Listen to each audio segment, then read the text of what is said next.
What's going on, everybody? Welcome into Blazers Uprise Live here on a Thursday. We got 5 games for picks against the spread today, and we also got to talk about some trade talk with the trade deadline officially being 3 weeks away from today. It'll occur on Thursday, February 8th, so we're ramping up the trade talk. We're going to talk about Malcolm Brogdon today, a latest rumor regarding Malcolm Brogdon and the New York Knicks, as well as what a good trade package for him would be. Eric, how's it going, man? Oh, pretty good. How about yourself? Chilling. Enjoying the fact that ice is melting, and I'm sure DeAndre Ayton is enjoying that fact as well. I've seen a couple just incredibly ridiculous articles today that are just baffling to me. Like people saying, why couldn't he shovel his snow? You know, people that don't live up here. The writer for Deadspin was giving him crap for it. It's just like, there's some ridiculous stuff regarding DeAndre Ayton and the whole ice debacle right now. People mad at him, people this, that, like. So, this is just kind of, every year there's weird stuff that happens regarding this team, and this is just the latest little instance of weirdness, is the DeAndre Ayton ice debacle. Yeah. And Dwight James said he should have, or someone should have sent a snowmobile, even though it's ice, not snow. I don't know. I mean, that is such a Dwight James take. Yeah, an ice mobile, I guess, if they make those, is what Ayton needed. But regardless, he should be able to play next game, as the Blazers' next matchup is tomorrow at home versus the Pacers, where they take on Pascal Siakam. His first game as an Indiana Pacer will happen tomorrow, so that's going to be an intriguing game just for that reason, but Ayton should be able to make it, considering the ice in the Portland metro area is finally melting. And I got rec games tonight I'm looking forward to, because we couldn't play Tuesday. They were shut down Tuesdays, so I'm itching to play myself. So looking forward to the basketball in the next couple of days. Mine got canceled tonight. That's tough. My condolences. Well, it's at schools, so yeah. If the school's closed, they cancel every activity there too. Yeah. Got you. Well, hopefully next week should be fine. It looks like it's going to get up into the 50s. So anyway, that's the weather segment to start off this stream. Happy to not have to talk about the weather next week. Happy to move on from this ice storm, and happy to move into picks against the spread, Eric, because somehow I'm still leading. I have struggled the last couple of days. I was 1-3, including a push on my double down on Monday. So that's why there's a lot of people that are like a half game back, is because I pushed, as well as 503 and Zach. We all pushed on double downs. Chat, you're half a game behind me right now. I think we're going to make up these double downs on Monday, because there's 8 games, Eric. That is my plan right now. Hopefully there's not another push today, because then that just creates chaos. Like, hopefully me or 503 or Zach don't push today, fingers crossed, because that would be a full game behind. I need a double down too. Yeah. So, anyway, these are the standings. 103.86 for me, chat 103.87. You know who's been doing well lately is Steven. He's in 11th place, but he's only 12.5 games back. He went 4-1. So he's only 8 games below 500. Like, he's... I have a feeling he's going to make a little charge. I have a feeling he's kind of figuring it out. And then you just got a group of people from 5 to 11 with you, Eric, 7 games back, Steven, only 5.5 games back of you. So there could be a lot of movement in the coming episodes in that range, especially. Hopefully there's no movement at the top, though. Hopefully I can hang on to this top spot. Yeah, good luck with that. Yeah. Hopefully I don't need luck. Hopefully I can just rely on skill, but we shall see. Game number 1. You got the New York Knicks hosting the Washington Wizards. The Knicks are 12 points home favorites.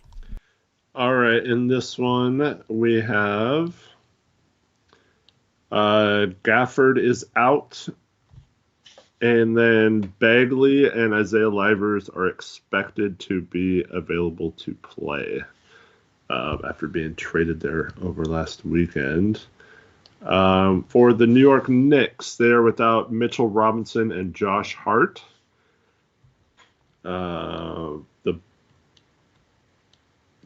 That's it. Alrighty. let's see. I got texts from everyone. So Knicks for 503 and Crushables. Last Monday was a day to pick the favorites, and that's kind of warping my thinking a little bit right now. Steven went Knicks because I feel like normally I'd go Wizards, but I'm questioning it mightily. All right. We got Knicks for Jackson, Trevin, Connor. I have Zach's pick. He is taking the Wizards. All right. This could be a Zach Island. I am just going to go with my gut and go Knicks as well. We need your pick and we need Arrow's pick. Arrow went Knicks. Give me Wizards. Give me Wizards. Give you misery? Misery with the Wizards. Chat, barely going Knicks, 54% of the vote. I'm surprised it was that close. So Knicks got to win by 13 or more to be the correct pick. If they win by 11 or less, then Wizards. That is why it's called Picks Against the Spread, game number 2. We got the Toronto Raptors hosting the Chicago Bulls, and the Chicago Bulls are 2-point road favorites. All right, in this one, we got... Come on. For the Bulls, we have Torrey Craig and Lonzo Ball out. Everyone else looks like they're going to play. For the Raptors, Otto Porter Jr. and Jakob Poeltl are out. It looks like Kira Lewis, Jordan Nwora, and Bruce Brown available.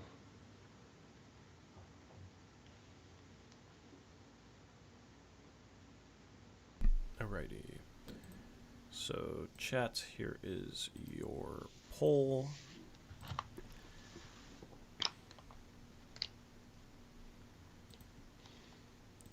Crushables, 503, Chase and Steven all went Bulls. They all agree again.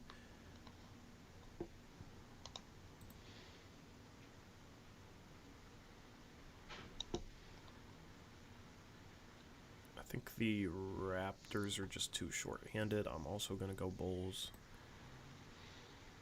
Raptors for Connor and Arrow. Yeah, also go Bulls. Jackson went with the Rappers. Eric Bulls. What'd Zach go with? Zach went with Bulls. All right, and chat's 50-50 right now, so I will wait for the tie to break. This has been an efficient start to Picks Against the Spread. Chat is Raptors. Alrighty. So chat going with the underdog home team Toronto Raptors. We got Jackson, Connor, Arrow, chat on Raptors. Everybody else Bulls. Next game, we got the Utah Jazz hosting the Oklahoma City Thunder, and the Thunder are 3-point road favorites. All right. In this one, we have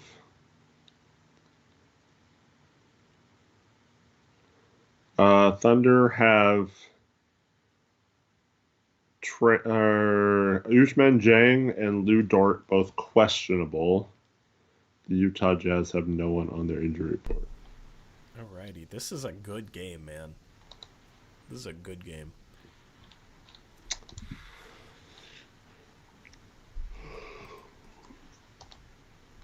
Man, We got Thunder for 503. Jazz are playing great, but I'm going to take the Thunder. Alright, Eric's going Thunder. Steven went Jazz. Zach is Thunder. Zach is Thunder. Chase went Thunder. Crushables went with the Thunder. I'm going with the Jazz.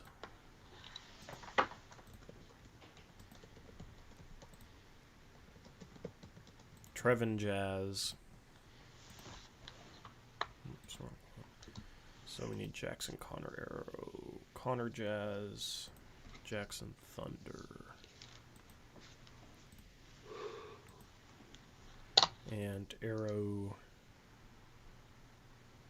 Waiting on arrow. Chat is 50-50, so next vote breaks the tie. 30 votes, 50-50. Chat is very close to 50-50 on all three of these votes, Eric, which is fascinating.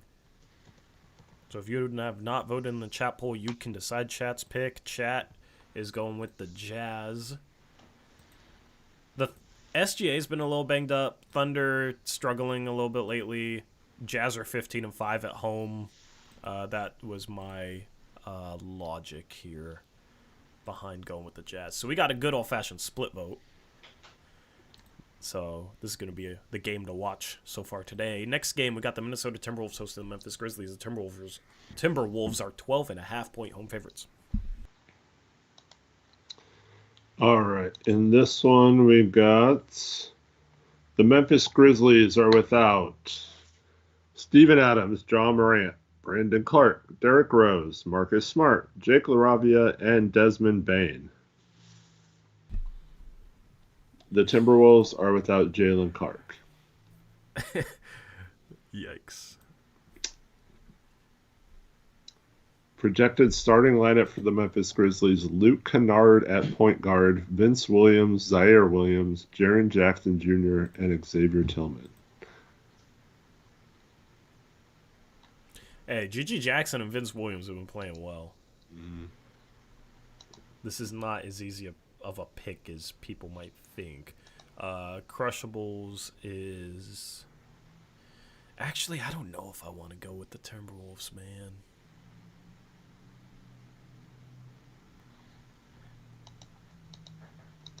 I'm taking the Wolves. You're taking the Wolves. Zach is taking Kings. Or no, Wolves, sorry.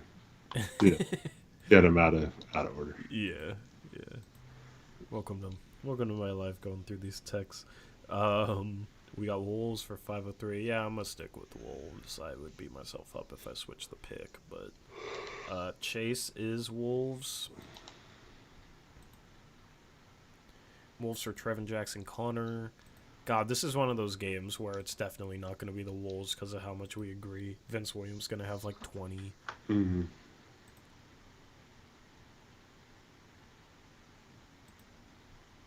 Chat is going with the Grizzlies. Chat is... We got some people that actually are willing to take the underdogs in chat today, Eric, is what I'm noticing. It's very close votes. Very rare that they go like the 12.5-point underdog, especially against the grain like this. So you got Chat and Steven together down there bottom right. Everybody else is Timberwolves. This game's going to be fascinating just to see if Chat's right. All right, and then the final game. You got two teams at 23-17. You got the Kings hosting the Pacers, and the Kings are 8-point home favorites. All right. In this one, we have the Pacers without Tyrese Halliburton, Pascal Siakam, and then questionable are Aaron Nesmith, Benedict Mathurin, Obi Toppin, and Andrew Nembhard. For the Kings, no one's out. All right, chat, there's your poll. Chase went Kings. Noah went Kings. Crushables went Kings. These three have agreed on everything, I think.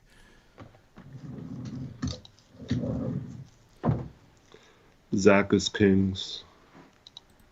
Pacers just have too many question marks right now. I'm going to go Kings. Yeah, me as well. Eric's going King. Shout out to Don and J Tor with a $2 donation. Says, Hi guys, big fan here. Your thoughts on ice in Oregon? Well, I don't live in Oregon, so your thoughts on the ice in Oregon? But you could still have a thought on it.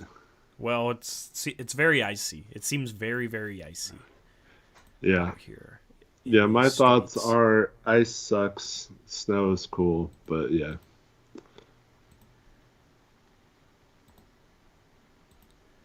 But so I'm ready for it to go away. So hopefully it doesn't freeze tonight. Steven went Kings. Jackson.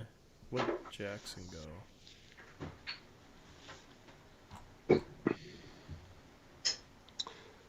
do not know.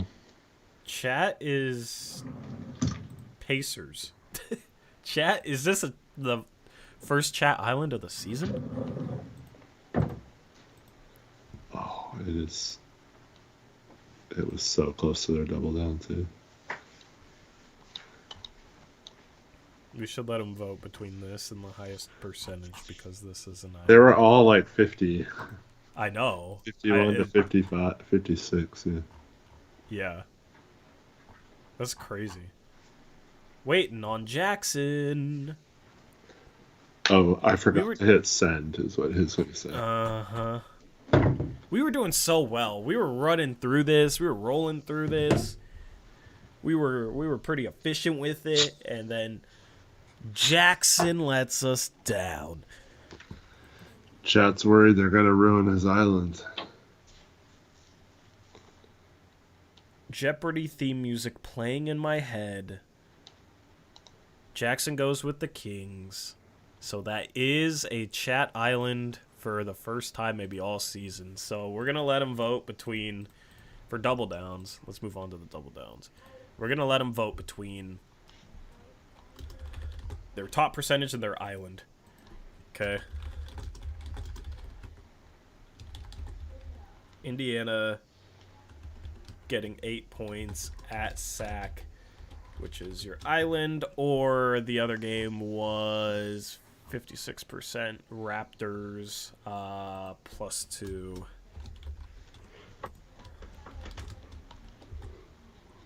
At Chicago.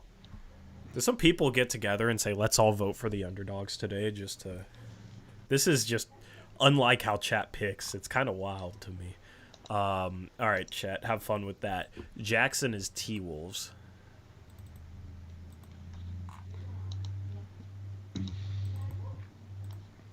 I'm gonna go with the Kings. Zach's is Kings as well. I'll go against chat if they want to double down on that island, which will just be chaos. I'm going to take the Wolves with Jackson. Not GG Jackson.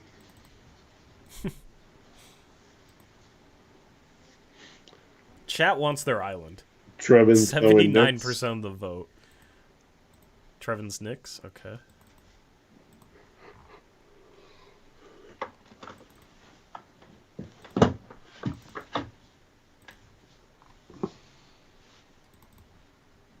And chat is doubling down on their island. I'm proud of chat today. Let's see. Let me get the people who text in their picks. Chase his double down is the Kings. Chat, this is you guys are either gonna gain a couple games on multiple people or lose a couple games on multiple people. 503's double down is the Knicks.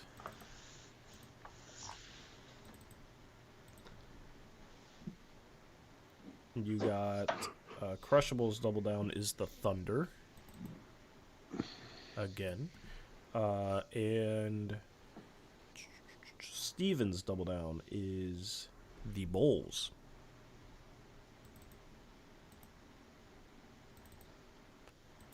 So need Arrow and Connor.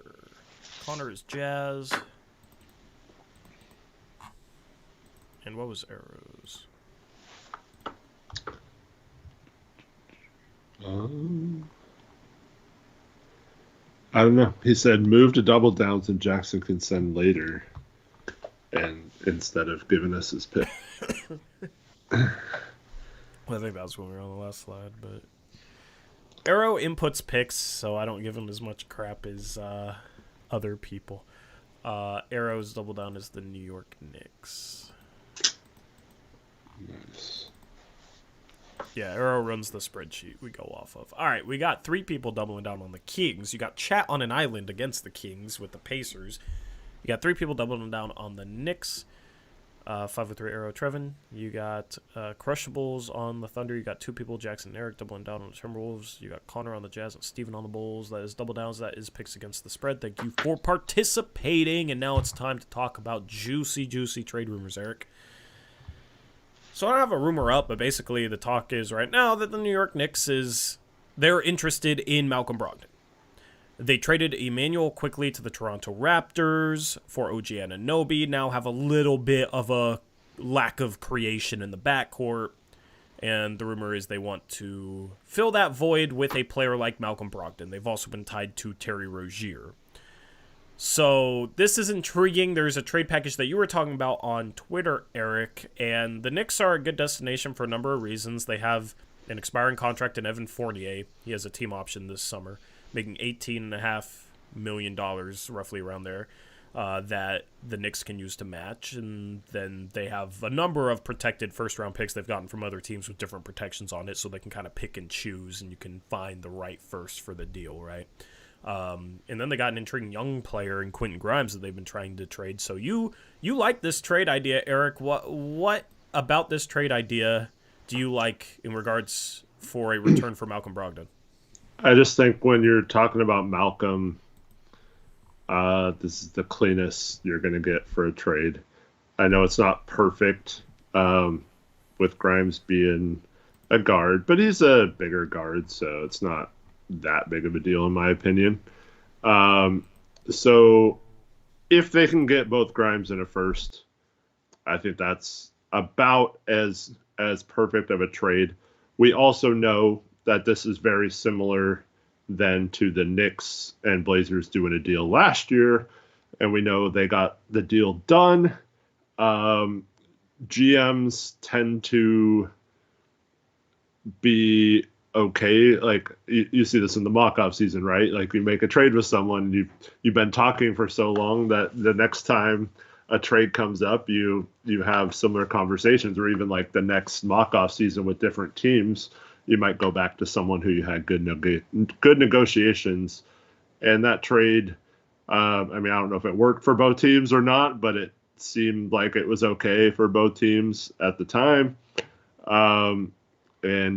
So I just think that's about the best case scenario for Malcolm, is not only getting an expiring and a first, but a young player that still has some upside, but also, if it's not working out, is very flippable still, and is a little under $4.3 million next offseason, or next year.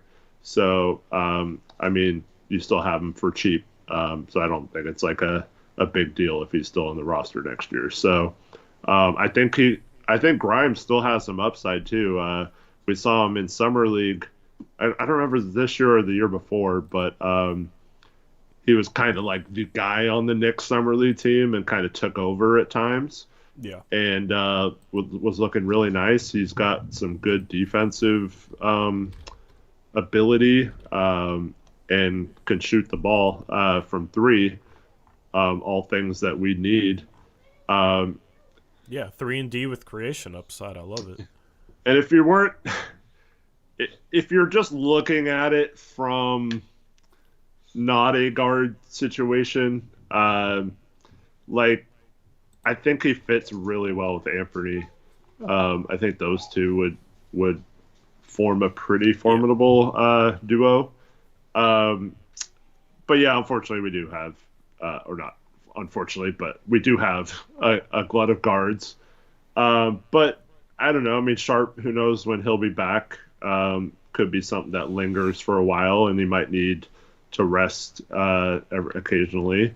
So it'd be nice to have another guard there. And he's not as good as Malcolm, so if he's getting less minutes, at least not yet. So if he's getting less minutes, I don't think it's a big deal, at least initially. And then, I just think he has some upside where you can play him, maybe give him some minutes and some freedom that he hadn't had in New York under Tibbs. And maybe you just showcase him the rest of the season and improve his trade value when we have all our guards healthy. Yeah. That's the question. Can you take some of what he showed in summer league and bring it out in an NBA regular season? Because he hasn't really showcased it, but also it could be situational. This season, 77% of his shots are 3-point attempts.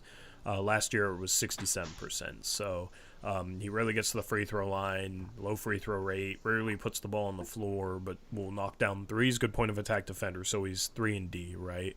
But in 20 minutes a game this year, 1.1 assists.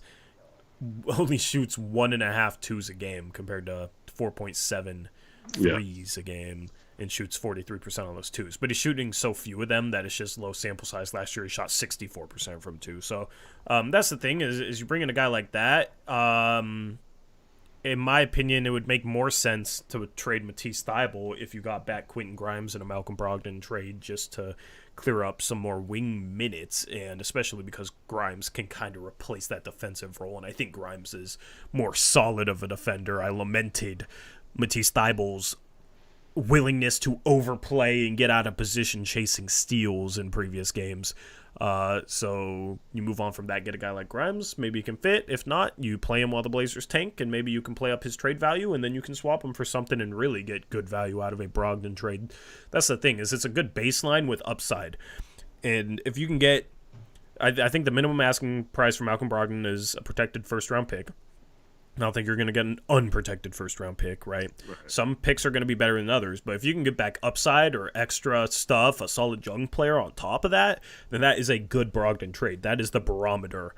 The pick that I'm looking at, Eric, is the Dallas Mavericks pick this year. That's probably the best pick the Blazers could get for Brogdon, even without the extra value, in my opinion. That pick right now is projected 17th. It's top 10 protected. I know we don't need more picks in this year's draft, but if you got the 17th pick from the Knicks and you had the Warriors pick at like 10 or 11, all of a sudden you're talking about maybe packaging those picks and trading up into like the 5, 6, 7 range, 8 range, on top of the lottery pick that the Blazers already have, which should be, top 5 or 6.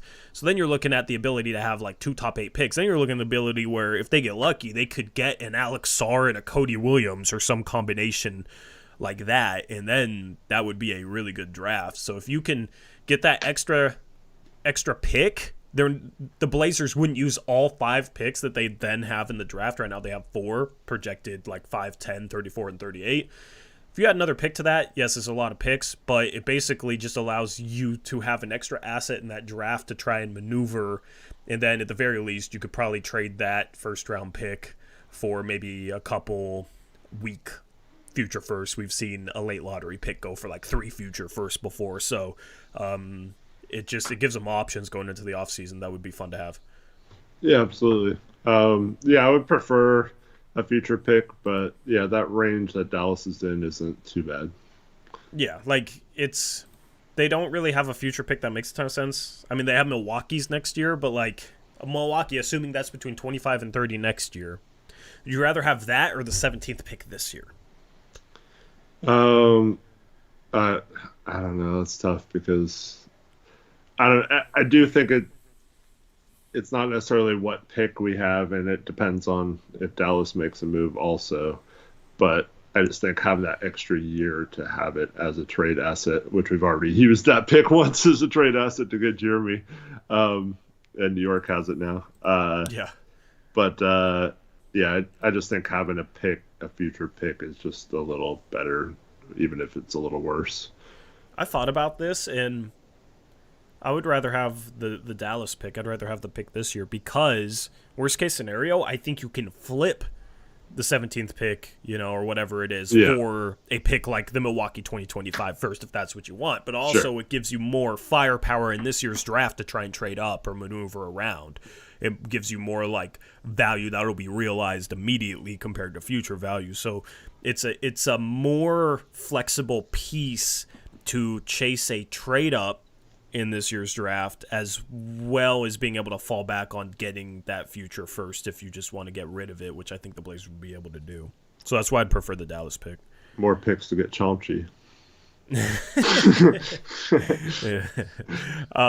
But yeah, like 10 and 17, I mean, there's a chance you could trade up if there was a guy that you really wanted that wouldn't fall to to 10 or 11 or wherever the Golden State pick is.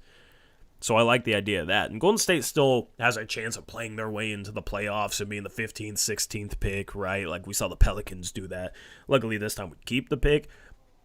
But it could end up where you have the 16 and 20 picks and you want a guy that's going to go late lottery and you're going to have to trade up for him. Just like that extra pick. Now, teams might not elect to trade down, but it just gives you options. So I like the flexibility. I like the ability to maneuver in the draft. Right now they got the 34th and 38th picks. At least that's what they're projected right now. So they can trade up into the late first potentially. Now, all this stuff is dependent upon another team wanting to trade down, so who knows, but having the potential options, the potential maneuverability in the draft is a good thing, in my opinion, where you can identify a guy and then go out and get him. Yeah. Well, we've seen that some early seconds have gone for some decent value in recent drafts. I don't know about this draft, but you could probably get 2 future seconds for one of those two if you end up keeping the 3 first and want to trade down a little bit or trade to future drafts. Yeah. What's up, Damani? Yeah, we got Damani in here. Are we lagging? I don't think so. Okay, my feed just started buffering for some reason. Golden State pick is going to end up top 5 of the path they are going, and they will blunder the pick again. Yeah, I mean, they might keep the pick, so having, if they move up into the top 4. So having a mid-first, then we'd have 4 picks, and then we'd have our pick next year. So, yeah, that's why I like the Dallas pick. If it was late first, then I wouldn't really care that it's this year or next year, considering the early seconds we have. But if it's the Dallas Mavericks first right now, would be 17th, that's enticing to me. Mm-hmm. And if they miss the playoffs, if it's not top 10, it could be as high as 11 because it's top 10 protected. Remember what they did last year? Yeah, exactly. And then they get Lively out of it, you know what I mean? But Lively was the 12th pick, Eric.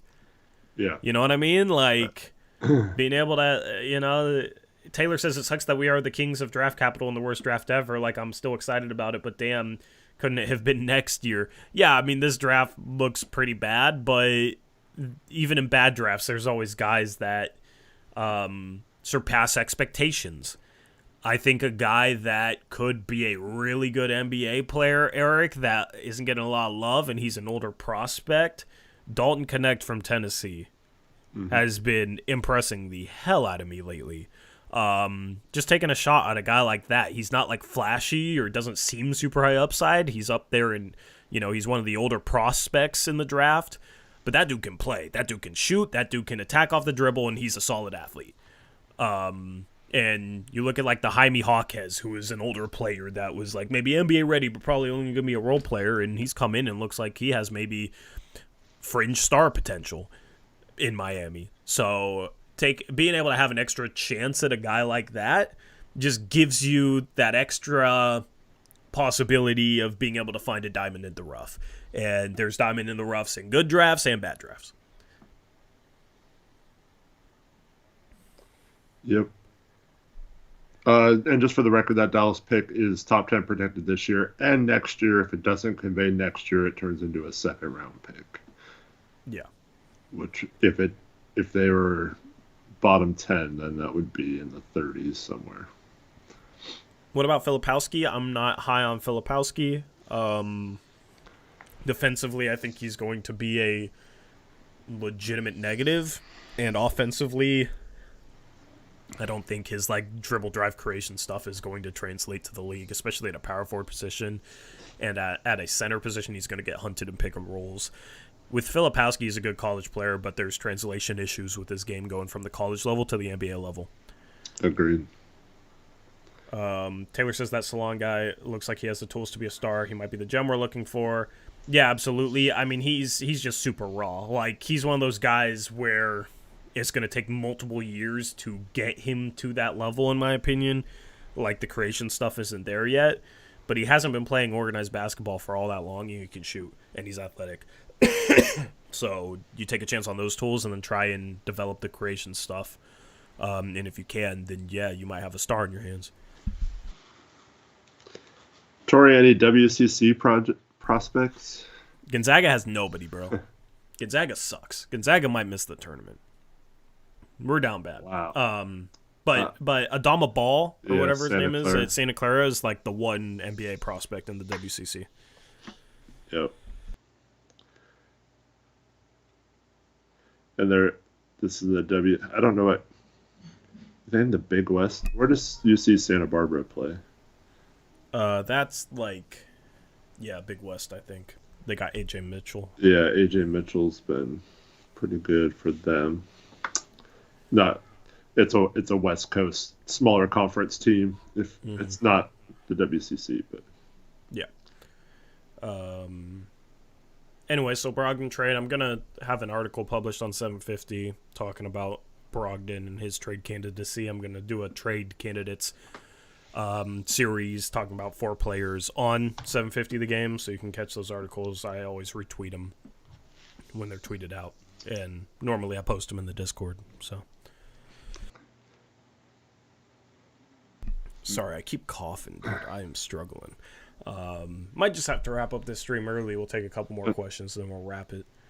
Manny, BYU plays in the Big 12 now. They're not in the WCC anymore. This is Robbie Avila. Yep, BYU is on to the Big 12. Thoughts on Koloko news? So Koloko, did you see his career is being threatened with a blood clot issue? Yep, unfortunately. Hopefully he at some point gets healthy and can play again, but yeah, it sucks. Yeah, very rough. That's why they cut him. That's why they cut him. They wouldn't have cut him if he didn't have that issue. Right. They would have cut Garrett Temple or someone. Right. Yeah, unfortunately. Hope everything works out for him because that sucks. Ermancer says, I'm afraid if we draft too many guys in 1 year, we'll have a logjam in terms of minutes for young guys, and 2, they'll all be restricted free agents at the same time, which might suck. I mean, that's worrying about drafting too many young guys because of the offseason 4 years from now is a little, like, you don't worry about that because you can always trade them. You know what I mean? And it's most likely that not all of them will pan out to the point where you'd, like, re-sign them for anything monumental in terms of salary anyway, right? And if they all pan out, that's a good issue to have. So that's why I wouldn't be worried about drafting too many guys right now, especially with the injuries we always deal with. Like, if we had too many top-end prospects, then you start worrying about minutes for young guys. But, like, are we really worried about minutes for Chris Murray right now? Not really, you know? So even if you draft 4 or 5 guys, like, a couple of them probably shouldn't necessarily play anyway or wouldn't play in other situations and would play down with the remix, and you'd be focused on developing them for the future, not playing them right away. If you have pretty much all prospects, then no matter who you play, you're developing, right? What'd you say? Sorry, I read a comma. I said if you basically have all prospects on your team or young players, outside of, you could have some vets that don't play, but if you're only playing prospects and young players, then they're all, like, it doesn't matter who you play because you're developing someone, right? Yeah, exactly, and you let them battle, you know, and you play 11 guys then, or 12 guys even. It might be healthy for battles for minutes and stuff. Yeah, so I wouldn't worry about drafting too many players necessarily, like. Also, if you hit on picks and they all get paid at the same time, I mean, you're probably going to trade some of them prior to that, but that's a good 100%. Problem to have those assets on rookie deals to trade someone. Yeah, like, everything is very fluid, so nothing is set in stone. Even if they draft 4 guys, like, none of it's set in stone that those 4 guys will even be here 2 years after the draft. So with this team, it's all about just maximizing value and maximizing assets. Is simply what it's about right now. Yeah. And Chris J asked earlier, what about Matisse to the Bucks? We talked about this a little bit last night. I don't really think Pat Connaughton's I don't really like his contract, and I don't think he really I don't know. I just don't really want him on the team. So if there was a third team that wanted him, maybe, but they're going to have a really tough time matching salaries like that unless they end up giving up Portis. But I don't see them doing that for Thibault. Yeah. Anyway, before I have another coughing fit, I think it's time to wrap up the stream. We'll be live again tomorrow after the post game. If we didn't answer questions, tune in tomorrow after the Pacers game, and you can ask us questions in chat. We definitely don't try to ignore any questions, but it's tough with limited time. So we'll do our best to answer questions tomorrow if we see you in chat, as well as talk about more trade talk, because it's a lot of fun to talk about right now. Looking forward to the trade deadline in 3 weeks. This time of year is always fun, especially when the team's losing. You can look at something else and get excited about moves at the very least. So, but we'll see if the Blazers can win tomorrow against the Pacers. We'll see if they can win back-to-back games. What a miracle that would be. How many of them win out of their next 5, Tori? Since they won 0, 0, 0, 0. I think they go 4-1 or win all 5 of these. They play the Spurs the 5th game, so they'll win 1 out of the next 5. They're going to go 1-4. They're going to be 12-33. All right. Anyway, after next game will also be the halfway point of the season. Yeah, that's crazy. Yeah, that's crazy. It feels like it shouldn't be halfway point of the season yet, but we're here in the middle of January, so kind of surreal that half the season's gone. But yeah, and then Saturday, Niners take on the Packers. I mean, that's my hope, our hope, Eric. So hopefully Saturday's a good day.